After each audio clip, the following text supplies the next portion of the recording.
आज का हमारा टॉपिक है सिलेबस इवैल्यूएशन, जिसको हमने टेस्टिंग एंड इवैल्यूएशन से लिया है। स्टार्ट करते हैं हमारा आज का ये टॉपिक। वीडियो को कंप्लीट देखें ताकि आप लोगों के कॉन्सेप्ट क्लियर हो जाएं। A syllabus is a document that outline the content. Syllabus वो डॉक्यूमेंट होता है जो हमारे कंटेंट को आउटलाइन प्रोवाइड करता है, यानी जो हमारा कोर्स कंटेंट है उसकी आउटलाइन को हम सिलेबस कहते हैं। वो जो आउटलाइन है उसके अंदर कुछ ऑब्जेक्टिव्स होते हैं। जो स्टूडेंट्स हैं और जो टीचर्स हैं उनके उस सब्जेक्ट के हवाले से कुछ एक्सपेक्टेशंस होते हैं। फर्दर एक असेसमेंट क्राइटेरिया रखा जाता है ताकि हमारा वो जो सब्जेक्ट है उसके ऊपर हम कमांड हासिल कर सकें। तो आप कह सकते हैं a syllabus is a document that outlines the content, objectives, expectations and assessment criteria for a specific course और एजुकेशनल प्रोग्राम। किसी भी एजुकेशनल प्रोग्राम के लिए, किसी भी पर्टिकुलर कोर्स के लिए उसका सिलेबस लाजमी होता है ताकि हम उसके ऊपर कमांड हासिल कर सकें, ताकि उसको फॉलो करते हुए हम उस सब्जेक्ट के बारे में ईच एंड एवरी एस्पेक्ट को डिटेल में पढ़ सकें। मिसाल के तौर पर आप लोग बीएस इंग्लिश के स्टूडेंट हैं। अब आपके जितने भी सब्जेक्ट हैं हर एक का अलग अलग से आप लोगों को आउटलाइन दिया जाता है, यानी एक सिलेबस दिया जाता है जिसको फॉलो करके आप उस सब्जेक्ट के अंदर कमांड हासिल कर सकते हो। तो किसी भी कोर्स को स्टार्ट करने से पहले आपको कुछ ऑब्जेक्टिव्स बताए जाते हैं, यानी कि उस कोर्स का मकसद क्या है, उस सब्जेक्ट का मकसद क्या है, आपने इसके अंदर किन किन चीज़ों को कवर करना है। ठीक है, अगर आपने कभी गौर किया हो तो आपका जो पेपर होता है वो आपके कोर्स ऑब्जेक्टिव से आता है। ठीक है, क्योंकि जो कोर्स कंटेंट है वो फर्दर डिटेल होती है उस ऑब्जेक्टिव की, कि आपने ये टॉपिक कवर करने हैं। आपके जो टॉपिक हैं उनकी एक लिस्ट होती है। ठीक है, फर्दर आपने देखा होगा कि लास्ट में आकर आपको कुछ जो है ना सजेशंस दिए जाते हैं रीडिंग के लिए, कि आप इन चीज़ों को पढ़कर अपने सब्जेक्ट के ऊपर कमांड हासिल कर सकते हो। अपने जो कंटेंट है, जो आपकी आउटलाइन है, उसको ना आप पूरा कर सकते हो। ठीक है, तो हम कह सकते हैं सिलेबस क्या है। सिलेबस हमारे लिए एक रोड मैप के तौर पर काम करता है, एक गाइड बुक के तौर पर काम करता है, जो कि हमारे टीचर्स को, हमारे स्टूडेंट्स को रास्ता दिखाता है। ये हमें एक ऐसा स्ट्रक्चर फ्रेमवर्क प्रोवाइड करता है जो हमारे लर्निंग के अंदर हमारे लिए बहुत ज़्यादा हेल्पफुल होता है। ठीक है, the syllabus typically includes information such as course objectives.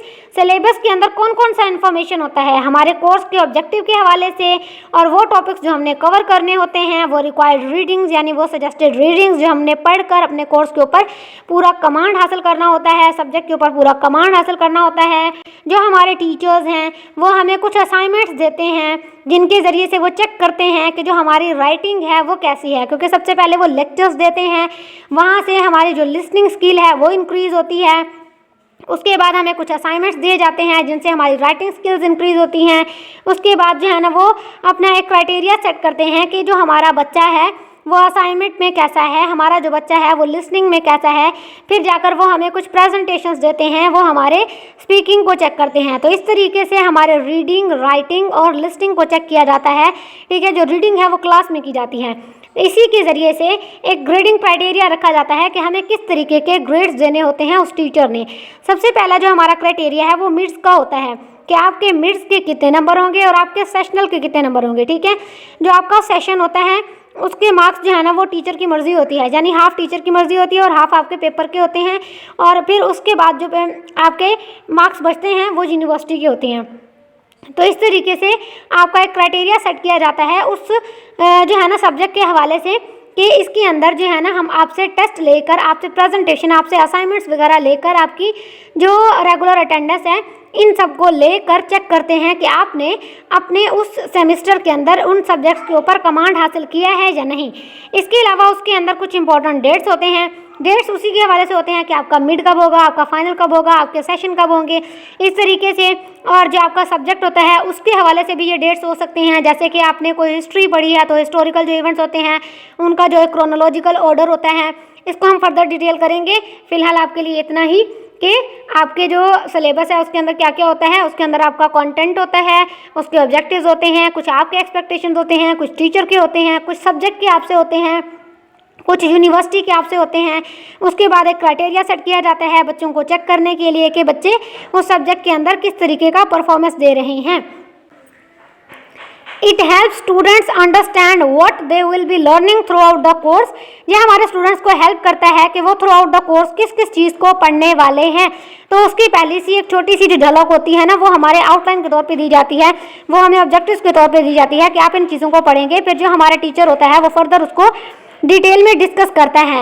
And what is expected of them in terms of participation, performance and achievements. और जो है ना, क्या एक्सपेक्ट किया जाता है कि आपके जो पार्टिसिपेशन है वो सब्जेक्ट में कैसी होगी, आपका जो रोल है वो सब्जेक्ट में कैसा होगा, टीचर का रोल कैसा होगा, ईच एंड एवरीथिंग को हमने जानना होता है। ठीक है, ये हम चेक करते हैं हमारे सिलेबस को इवेलुएट करके कि वो बच्चे के इंटरेस्ट के हिसाब से है या नहीं। अगर है तो बच्चे ने उसके अंदर कितनी अचीवमेंट्स की हैं, यानी क्या क्या सीखा है। Additionally, the syllabus may also include information about the instructor। जो हमारा सिलेबस है उसके अंदर वो इन्फॉर्मेशन भी होती है जो हमारे इंस्ट्रक्टर के हवाले से होती है। ठीक है, कोर्स पॉलिसीज के हवाले से होती है और उन रिसोर्सेज के हवाले से जो हमारे फर्दर रीडिंग को सपोर्ट करते हैं।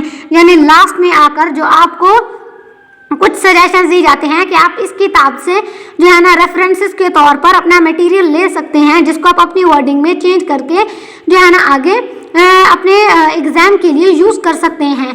तो ये जो रिसोर्सेज होते हैं, ये कोई किताब भी हो सकती है, ये कोई वेबसाइट भी हो सकता है, कोई रिसर्च आर्टिकल हो सकता है, किसी यूट्यूबर का कंटेंट हो सकता है, जहाँ से आप अपने आउटलाइन को कवर करते हैं।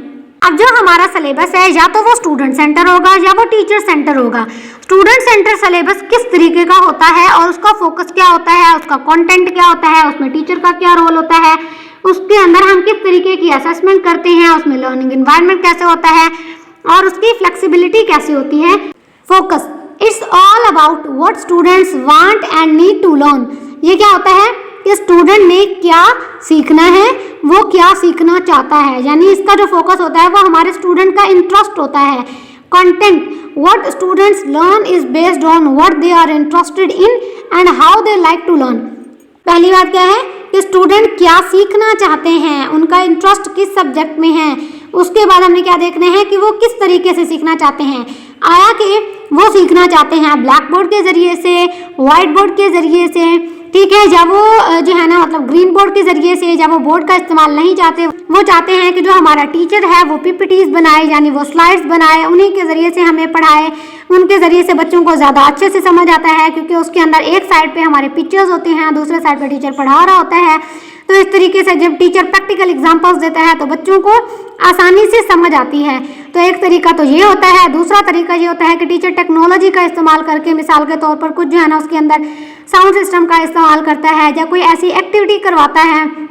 तो ये हमारे स्टूडेंट के इंटरेस्ट के ऊपर होता है कि वो किस तरीके के मेथड से सीखना चाह रहा है, कौन से सब्जेक्ट को पढ़ना चाह रहा है। उन्हीं सब्जेक्ट के हवाले से उनका सिलेबस तैयार किया जाता है, उसी के अंदर जाकर वो एडमिशन लेते हैं। मिसाल के तौर पर बीएस इंग्लिश के स्टूडेंट जो इंग्लिश के अंदर इंटरेस्ट रखते हैं वो इंग्लिश के अंदर ही आकर एडमिशन लेंगे, ना कि वो जाकर इस्लामियात में ले लेंगे या मैथमेटिक में ले लेंगे। तो इस तरीके से आपके इंटरेस्ट के हवाले से आपका सिलेबस तैयार किया जाता है, जिसको कवर करके आप अपने सब्जेक्ट के ऊपर कमांड हासिल कर सकते हो। ठीक है, यानी जो आपका इंग्लिश है उसके ऊपर कमांड हासिल कर सकते हो। रोल ऑफ टीचर, टीचर का रोल क्या होता है? स्टूडेंट के हिसाब से, स्टूडेंट के इंटरेस्ट के हिसाब से हमने एक आउटलाइन तैयार की, यानी एक सिलेबस तैयार किया, और ये भी कि बच्चे किस तरीके से सीखना चाह रहे हैं। फिर जाकर हमने वो टीचर को दिखा दिया।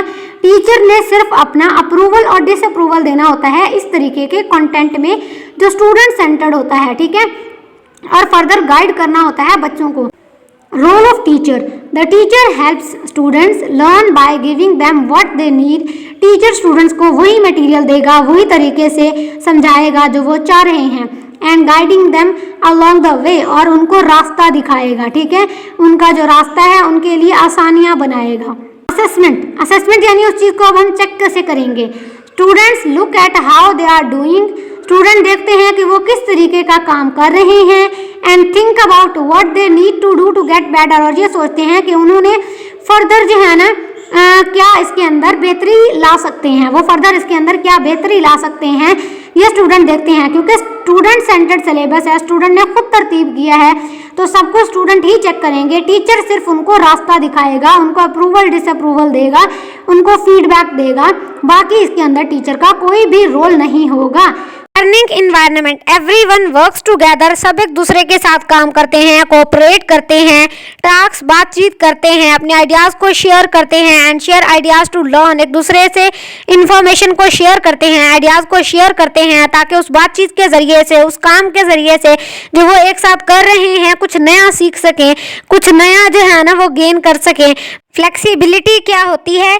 Things can change based on what students think and need. ऐसा सिलेबस जो स्टूडेंट सेंटर्ड होता है ये हमेशा बदलता रहता है स्टूडेंट के इंटरेस्ट के हिसाब से, जो वो सोचते हैं या जिस चीज़ की उन्हें ज़रूरत महसूस होती है। टीचर सेंटर्ड सिलेबस, इसका फोकस क्या होता है? It's more about what teachers want to teach and how they want to teach. इसका ज़्यादा फोकस इस बात पे होता है कि टीचर क्या पढ़ाना चाह रहा है, किस तरीके से पढ़ाना चाह रहा है, वो टीचर की मर्जी है। स्टूडेंट उसमें कुछ भी नहीं बोल सकता, स्टूडेंट ने सिर्फ और सिर्फ सुनना है और उसी को याद करना है जो टीचर ने उसको पढ़ा दिया है, और जैसे भी पढ़ा दिया है बच्चा टीचर को कुछ भी नहीं कह सकता। ठीक है। Content, students learn what the teacher thinks is important, student वही सीखेगा जो टीचर को इम्पोर्टेंट लगता है, जिसको टीचर ने तरतीब दिया है। No matter what they are interested in, किसी को कोई फ़र्क नहीं पड़ता कि आप उस चीज़ के अंदर इंटरेस्ट रखते हैं या नहीं। मिसाल के तौर पर आप लोगों ने देखा होगा कि आपके घरों में जो आपके फादर्स हैं वो ज़्यादातर जो है ना बच्चों की नहीं सुनते। फॉर एग्जांपल आपने प्री मेडिकल नहीं करना था या आपने इंजीनियरिंग नहीं करनी थी, लेकिन आपको इंजीनियरिंग में डाल दिया गया। तो ऐसे ही मिसाल होती है टीचर्स की कि आप उस कंटेंट को पढ़ना चाहें या ना पढ़ना चाहें, टीचर ने जो तरतीब दिया है आपको उस फैसले को मानना पड़ेगा, उसको पढ़ना पड़ेगा। तो ये हमारा होता है कंटेंट जो टीचर तरतीब देता है। रोल ऑफ टीचर, इसमें जो ज़्यादा रोल होता है वो टीचर का होता है, क्योंकि टीचर ही बच्चों को बताता है कि आपने क्या सीखना है और कैसे सीखना है। ठीक है, यानी टीचर अपने मेथड से सिखाएगा। आया कि वो कोई पुराना मेथड है या वो न्यू मेथड है, ये डिपेंड करता है हमारे टीचर के ऊपर, हमारे टीचर के अप्रोच के ऊपर कि वो मॉडर्न टेक्नोलॉजी से अवेयर है या नहीं। Assessment, the teacher decide students are doing well और not based on test and quizzes.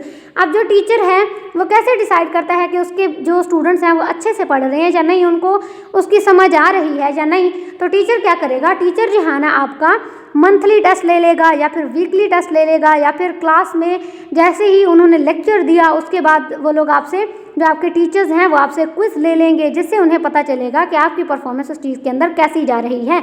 Learning environment, अब जो आपका लर्निंग इन्वायरमेंट बन चुका है वो उसका जो सारा के सारा चार्ज है वो आपके टीचर के हाथ में है। ठीक है, स्टूडेंट्स ने सिर्फ और सिर्फ टीचर की सुननी है और उनको फॉलो करना है। अगर उनके ऑर्डर को फॉलो नहीं करते तो आपको कोई मार्क्स नहीं मिलेंगे। तो इस तरीके का होता है लर्निंग इन्वायरमेंट, यानी टीचर ही इंचार्ज है, टीचर जो चाहे आपसे करवा ले, आप उसके ऊपर कोई क्वेश्चन नहीं उठा सकते। रिजिडिटी, अब टीचर का जो बनाया हुआ सिलेबस है वो काफ़ी ज़्यादा रिजिड होता है, काफ़ी ज़्यादा कॉम्प्लेक्स होता है। Things do not change much, उसमें बहुत ज़्यादा चीज़ें चेंज नहीं होती, क्योंकि टीचर को लगता है कि उसने जो भी कंटेंट बनाया है, जो भी सिलेबस बनाया है वो बिल्कुल ठीक है, वो बिल्कुल परफेक्ट है। And students do not have much say in how things are done, और स्टूडेंट्स नहीं कह सकते कि ज़्यादातर जो चीज़ें हैं वो कैसी हो रही हैं।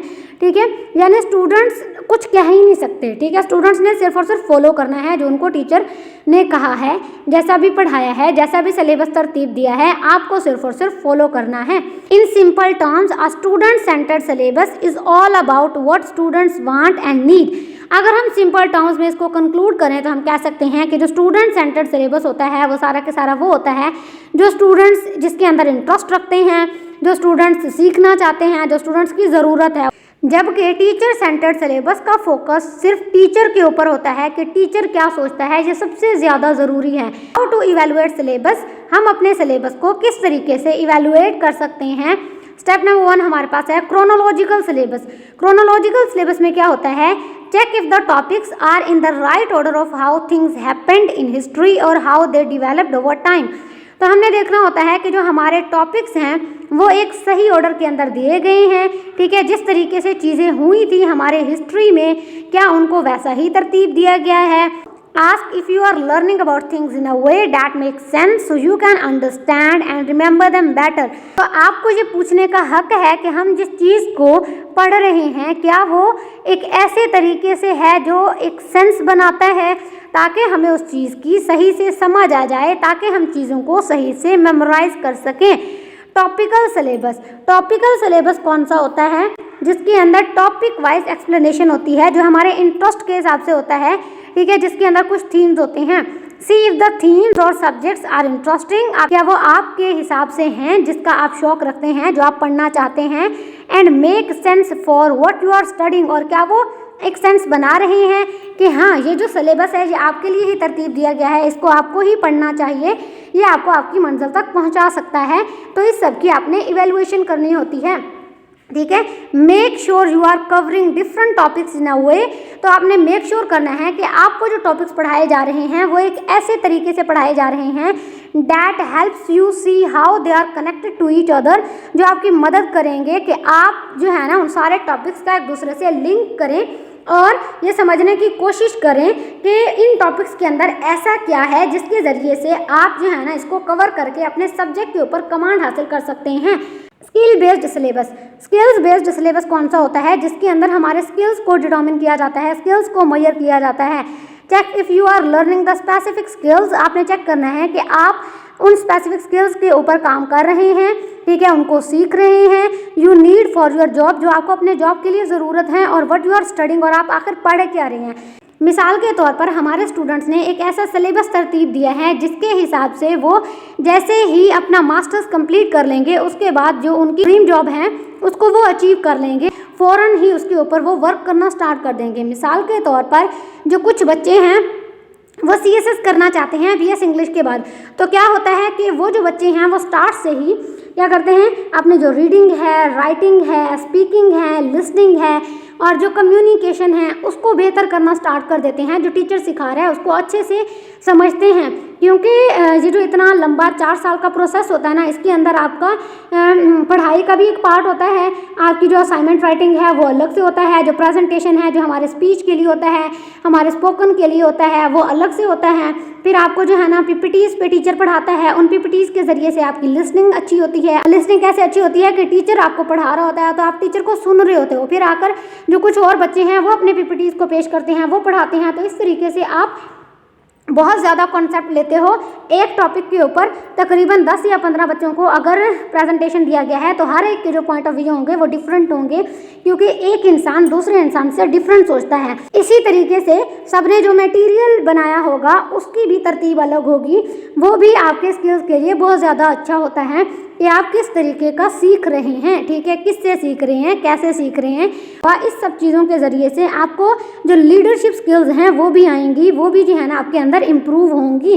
तो इस तरीके से BS इंग्लिश के दौरान में आप डिफरेंट स्किल्स सीखते हैं, लेकिन सबसे बड़ा जो है ना मसला ये है कि अगर आप उसके अंदर इंटरेस्ट रखते हैं या नहीं, यानी आपका जो पर्टिकुलर सब्जेक्ट है वो आपके इंटरेस्ट के हिसाब से है, तो जाहिर है आप उसके ऊपर इतना ज़्यादा कंसंट्रेट करेंगे ताकि आप जैसे ही वो डिग्री करके निकलें आपको हाथों ही हाथों में कोई भी कंपनी हायर कर ले। See if the way you are learning helps you actually use those skills in real life.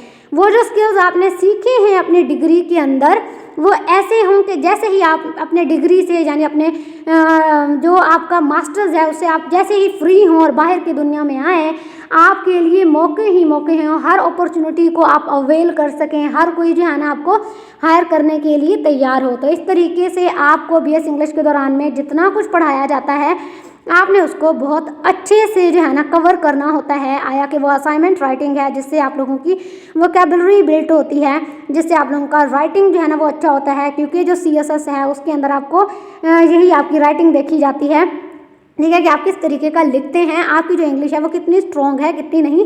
इसके अलावा अगर आपकी कोई और ड्रीम जॉब है तो उसके हिसाब से भी ये मैटर करता है। जैसे कि आप टीचर बनना चाहते हैं तो आपने क्या करना है, आपने जो असाइनमेंट राइटिंग है वो उसमें जो प्रेजेंटेशन है कि आपने किस तरीके से उसको पोर्ट्रे किया है वो बहुत ज़्यादा मैटर करता है। Outcome based syllabus, look at the goals for what you are suppose to learn. जो आपने सोचा हुआ था कि हम ये चीज़ सीखेंगे वैसा हो रहा है या नहीं, इस चीज़ को आपने चेक करना है।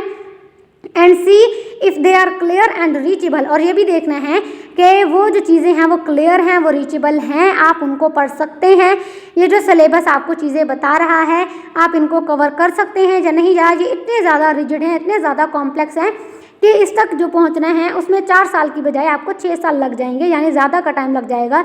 तो इस तरीके के सिलेबस को भी आपने इवैल्यूएट करना होता है के आया वो आपके जो है ना नीड के हिसाब से है, इंटरेस्ट के हिसाब से है और थोड़ा सा आसान है या नहीं। Check if the test and assignments are actually testing if you learned what you were suppose to. ऐसा तो नहीं है कि आपने जो कुछ सीखा हुआ है वो टीचर आपसे टेस्ट नहीं ले रहा बल्कि कुछ और ही टेस्ट में दे रहा है, यानी आपके सिलेबस में जो कुछ दिया गया है वो आपसे एग्जाम में पूछा ही नहीं जा रहा बल्कि अपने से ही बेतुके से जो सवाल है वो पूछे जा रहे हैं। नेक्स्ट हमारे पास है इंटीग्रेटेड सिलेबस। इंटीग्रेटेड सिलेबस कैसा होता है? See if putting different subjects together help you understand them better. जब आप डिफरेंट सब्जेक्ट्स को एक साथ रखते हैं तो आपको समझने में बहुत ज़्यादा आसानी होती है। Check if the way things are organised makes it easy to see how different subjects connect. तो आपने क्या करना है कि चीज़ों को कैसे कनेक्ट किया गया है इसको चेक करना है, ठीक है। It easy to see how different subjects connect. क्या ये जो है ना इतना आसान बनाया गया है कि आपका जो हर सब्जेक्ट है वो दूसरे से कनेक्ट कर रहा है, यानी सबके जो है ना मीनिंग एक ही हैं, सारे के जो सारे हैं वो आपको इंग्लिश की तरफ ही लेके जा रहे हैं। जैसे आपकी इस्लामिक स्टडीज़ है, अगर आप उसे इंग्लिश में रखते हो तो आपके पास नॉलेज भी आएगा और आपके जो इंग्लिश के स्किल्स होंगे वो भी इंक्रीज होंगे। इस तरीके से आपके जो फर्स्ट 4 सेमेस्टर्स होते हैं उनमें डिफरेंट सब्जेक्ट्स को कनेक्ट किया जाता है, एक ऐसे तरीके से ऑर्गेनाइज किया जाता है कि आपके पास नॉलेज भी आए और आपके सब्जेक्ट के हवाले से आप जो है ना स्किलफुल भी हो जाएं, आप अपने सब्जेक्ट के ऊपर कमांड भी हासिल कर लें। Spiral syllabus. स्पाइरल सिलेबस क्या होता है? इसके अंदर आपने ये बात नोट करनी होती है कि जो टॉपिक्स आपने पहले से पढ़ रखे हैं आप उन्हीं की तरफ जा रहे हैं, ठीक है। जब जब आपने उन टॉपिक्स के बारे में पढ़ा आपने उनके बारे में कुछ नया सीखा या नहीं, या फिर वही बातें आपने बार बार रिपीट की। तो आपने इसके अंदर क्या चेक करना है? If you are learning at a good base, कि आप एक अच्छे रिदम के साथ कंटिन्यूस फ्लो के साथ उन चीज़ों को कवर कर रहे हैं, उनको लर्न कर रहे हैं। And really understanding things as you go, और आपको वो चीज़ें बहुत अच्छे से समझ आ रही हैं जैसे कि आप उन चीज़ों को डिस्कवर करते जा रहे हैं, उन टॉपिक्स को जो है ना एक्सप्लोर करते जा रहे हैं। आपके पास थोड़ा सा ज़्यादा इन्फॉर्मेशन भी आ रहा है क्योंकि आप उनको पहले भी पढ़ चुके हैं। तो ये हमारे पास होता है स्पाइरल सिलेबस और इसको हमने ऐसे इवेलुएट करना होता है। नेक्स्ट हमारे पास आता है थीमेटिक सिलेबस। थीमेटिक सिलेबस कौन सा होता है? जिसके ऊपर थीरीज होती हैं, जो बड़े बड़े आइडियाज़ के ऊपर, थीम्स के ऊपर फोकस करता है, उन्हीं के ऊपर बेस करता है। See if the big ideas और themes you are learning about help you understand everything better. Check if learning about themes help you see how different topics fit together and make a sense as a whole. जैसे ही आप अपना first semester complete कर लेते हैं और second semester में आते हैं तो आपको चीज़ों की थोड़ी थोड़ी समझ आना शुरू हो जाती है कि हाँ जी हम उसी चीज़ की तरफ जा रहे हैं जो हमने सोचा हुआ था, हम उसी डिग्री की तरफ जा रहे हैं, ये बिल्कुल सही है, ठीक है। लेकिन फिर भी आपका जो प्रोग्रेस लेवल है, आपका जो मेंटल लेवल है, साइकोलॉजिकल लेवल है, वो चीज़ों को अभी भी कबूल नहीं कर पा रहा, तो आपको 4 सेमेस्टर्स के बाद बिल्कुल जो है ना वो श्योरिटी मिल जाती है कि हाँ जी अब आप जो है ना बिल्कुल सही जा रहे हैं, क्योंकि अब आपके मेजर सब्जेक्ट स्टार्ट हो गए हैं। तो इसका मतलब है कि आप अपने मास्टरी की तरफ जा रहे हैं, आप उसी पर्टिकुलर सब्जेक्ट को पढ़ रहे हैं जिसके लिए आपने इस डिग्री में एडमिशन लिया था। तो इस बात को मद्देनज़र रखना बहुत ज़्यादा ज़रूरी होता है कि वो सिलेबस आपको कुछ सिखा रहा है, ठीक है, या नहीं।